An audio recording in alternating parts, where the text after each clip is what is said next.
नमस्कार दोस्तों। कल रात वीडियो अपलोड करके मैं तुरंत सो गया था, लेकिन आज जब मैं सुबह उठा और आपके कमेंट्स पढ़े तो मैं बहुत अधिक भावुक हो गया।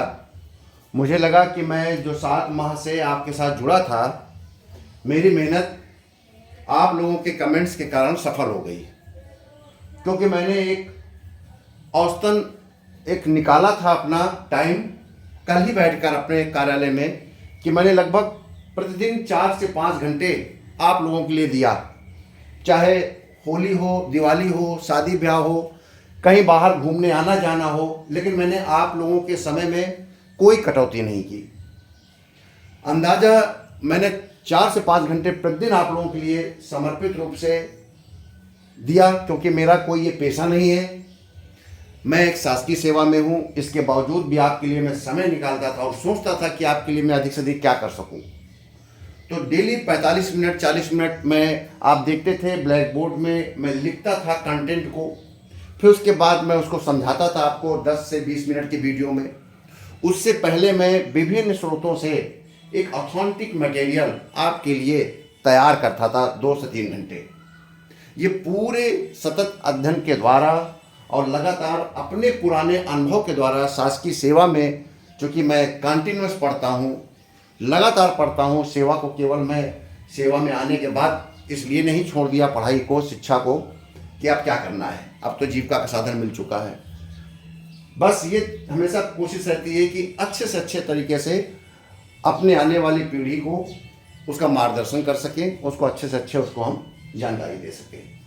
आप लोगों के ने लेकिन मेरे उस सोच को बिल्कुल से सही सिद्ध कर दिया, जिस प्रकार से आप लोगों ने कमेंट्स किया मेरे बारे में और ये बताया कि प्रश्न पत्र में बहुत कुछ मेरे द्वारा पढ़ाया हुआ आया। वित्त के पेपर में हिंदी समान अध्ययन में मैंने केवल आपको मार्गदर्शन दिया था, क्योंकि एक इंसान के बूते, मेरे जैसे एक इंसान जो कि 8 से 10 घंटे 11 घंटे शासकीय सेवा में भी अपना समय देता हो, पारिवारिक जीवन में देता हो, आप एक व्यक्ति से आप modern history, ancient history, constitution, current, polity और अदर एक्स्ट्रा करिकुलर एक्टिविटीज़, जनसंख्या, योजनाएं, नीतियाँ कि आप इतने कम अवधि में आप न तो आप बहुत अधिक अपेक्षाएं कर सकते थे और न मैं उसको पूरा करने की कोशिश तो करता।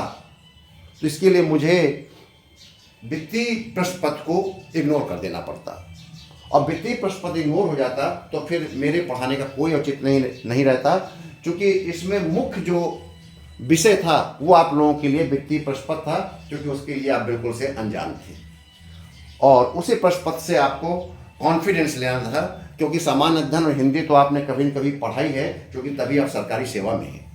लगभग 90% लोगों ने इस विषय को पढ़ा है। बस अंतर इतना है कि पहले आपने ऑब्जेक्टिव क्वेश्चन हल किए होंगे, अब यहाँ पर आपने डिस्क्रिप्टिव लिखे, लेकिन आपको महसूस हुआ होगा कि आपको लगा होगा कि आप वास्तव में एक इम्पोर्टेंट व्यक्ति हैं, एक महत्वपूर्ण व्यक्ति हैं।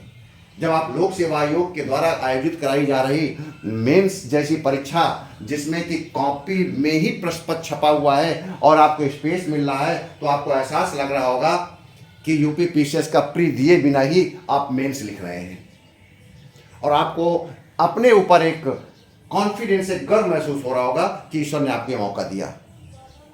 और जब आपने वित्तीय प्रश्न पत्र को हल कर रहे होंगे तो आपको और आनंद आ रहा होगा, क्योंकि आपको ये लग रहा होगा कि कौन सा प्रश्न करें, कौन सा छोड़ें।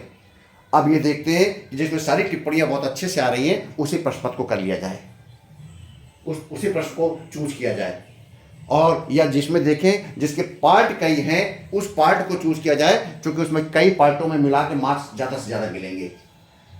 ठीक है, तो आपने इस प्रकार को सोचते हुए किया होगा और आपको यह एहसास हुआ होगा कि आप वास्तव में एक महत्वपूर्ण परीक्षा को दे रहे हैं। आप लोगों के कमेंट से मुझे ये जानकारी मिली कि महिलाओं की संख्या, जैसे मैंने पहले कहा था कि 8 में 1 मिलेगी, महिला कक्ष में 2 मिलेंगी या 1 भी नहीं मिलेगी। मेरे अंदाज़ा से बिल्कुल सही बात है, 250 से 300 ज़्यादा महिलाएं इस परीक्षा में नहीं बैठेंगी, और 7 वैकेंसी है, 21 से 22 महिलाएं इसमें साक्षात्कार के लिए बुलाई जाएंगी। जो भी फीमेल्स मेरे वीडियो को कंटिन्यूस देखी हैं वो अपना ज़रूर कमेंट्स करिएगा। और मैं आपके सामने प्रस्तुत कर रहा हूँ। देखिए कट ऑफ मेरा अपना आकलन है, जो मैंने 4 साल के कंपैरेटिव चार्ट बनाए हैं, 7 का, 14 का, 18 का, 24 का। प्रश्न पत्रों की कठिनाई और सरलता को देखा है, उसके दृष्टिकोण से इस बार जो मेरा अपना अनुमान है कि अनारक्षित, अनरिजर्व और ओबीसी की मेरिट 285 जाएगी साक्षात्कार के लिए। अभी मैं फाइनल मेरिट नहीं बताऊंगा, साक्षात्कार के लिए, क्योंकि अभी आपको साक्षात्कार की तैयारी करनी है। 285 मेरिट जाएगी। 285 तक जो भी मार्क्स लाएंगे अभ्यर्थी, वो सब कॉल किए जाएंगे। बस ये है कि जिनके 285 आएंगे उनको बहुत ज़्यादा मेहनत करनी पड़ेगी साक्षात्कार के लिए, और उनको 30-35 मार्क्स तक लाने पड़ेंगे। एससी अनुसूचित जाति की कैटेगरी में 255 के लगभग मेरिट जाएगी, क्योंकि उसमें पर्याप्त वैकेंसी है, 7 वैकेंसी है, कभी इतनी वैकेंसी नहीं आती है। अनरिजर्व में 18 वैकेंसी है, ओबीसी के 10 वैकेंसी है, कभी इतनी वैकेंसी नहीं आती है। 18 वैकेंसी बहुत है, अधिकतम 10 से 12 वैकेंसी जाती थी, उसमें भी 1-2 महिलाएं एंट्री करती थीं। ठीक है, तो मेरा मानना है कि आपके जो एससी कैटेगरी के कैंडिडेट्स हैं वो 255 तक अगर ले आएंगे मार्क्स, तो उनका साक्षात्कार में बुलावा आएगा। और जो महिलाएं हैं, महिलाओं को विमेन का मेरिट 250 तक पहुंचने की उम्मीद है। 250 तक पहुंचने की उम्मीद है, क्योंकि विमेन हमेशा फाइनल मेरिट 300 या 275-76 के बीच में आती हैं। इस बार वैकेंसी बहुत है महिलाओं के लिए। कभी भी महिलाएं 3 महिलाओं से ज़्यादा असिस्टेंट रजिस्ट्रार में सिलेक्शन नहीं हुआ है जो वैकेंसी आती थी। इस बार डबल से ज़्यादा सिलेक्शन होगा, 7 महिलाओं का सिलेक्शन होगा। कंपटीशन उतना ही है, इसलिए जो भी महिला अभ्यर्थी है, अगर उसने अपने 250 नंबर तीनों प्रश्न पत्र में कैलकुलेट कर रही हैं, तो ये मान के चलिए कि उनका इंटरव्यू में चयन निश्चित है। आप लोग बताइएगा, सभी लोग कमेंट्स करिएगा कि आप अपना स्वतः मूल्यांकन करिएगा, और मूल्यांकन करने के बाद बताइएगा कि आपको प्रश्न पत्रवार आप कम से कम कितने अंक जोड़ रहे हैं, और मुझे कमेंट्स करिए ताकि मैं उम्मीद जता सकूं कि मेरे कितने अभ्यर्थी साक्षात्कार के लिए क्वालिफाई हो सकते हैं। मैं उसमें भी बता दूंगा कि इनमें से कौन क्वालिफाई होगा, कौन नहीं हो पाएगा। ठीक है, तो आप लोग इस पर जरूर कमेंट्स करिएगा।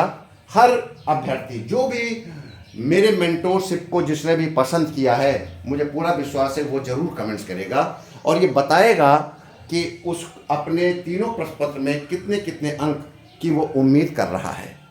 ठीक है, तो महिला हो, आपको किसी भी कैटेगरी की हो, इसके अलावा अगर एक्स सर्विसमैन है या दिव्यांग हमारा कोई अभ्यर्थी है, वह भी ये बताए कि उसके मार्क्स वो कितना कैलकुलेट कर रहा है। मैं उसका कट ऑफ अगले बार में बता दूंगा, क्योंकि अभी मुझे नहीं पता है कि मेरे कितने दिव्यांग अभ्यर्थी साथी इस पर बैठे हुए हैं, कितने एक्स सर्विसमैन साथी बैठे हुए हैं।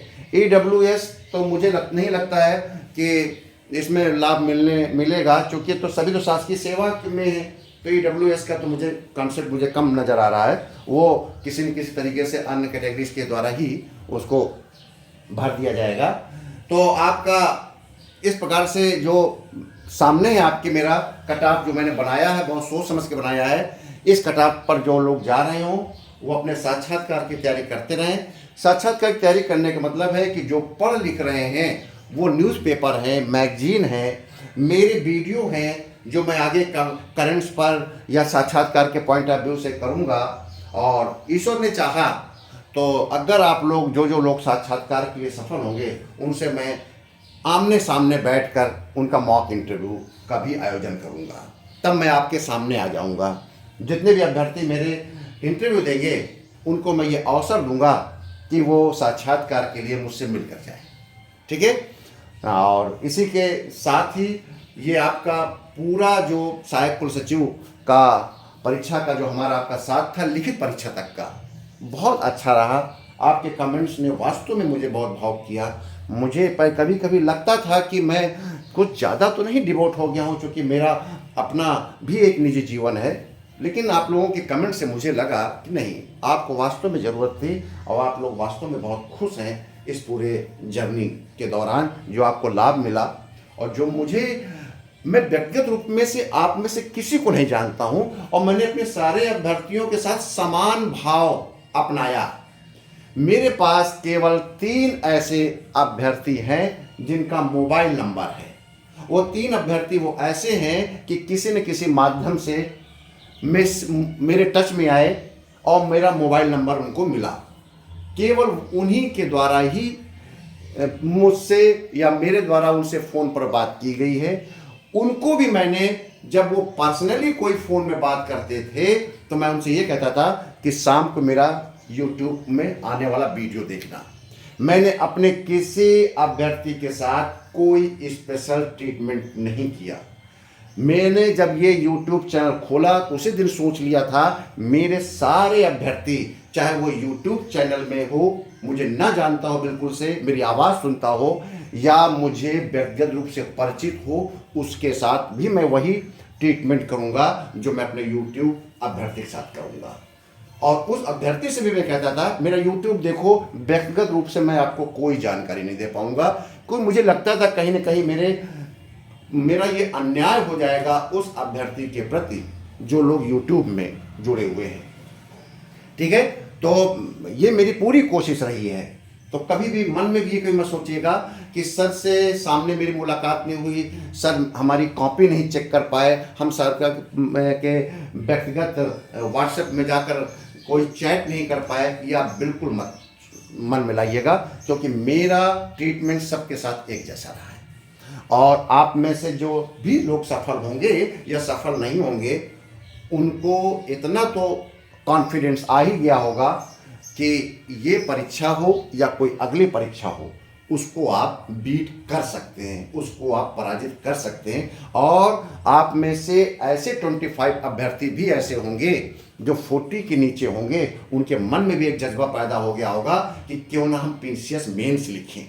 जो मैंने कहा था कि कलम नहीं रुकनी चाहिए, आपने उसको अक्षरशः पालन किया, और कलम न रुकने का परिणाम आप इंटरव्यू के लिए जब कॉल किए जाएंगे तब आपको एहसास होगा कि मुझे इतना तो नहीं आता था पेपर में, लेकिन यार लगता है मैंने कलम नहीं रुकने दी, उसके परिणाम ये हुआ कि मैं आज इंटरव्यू दे रहा हूँ।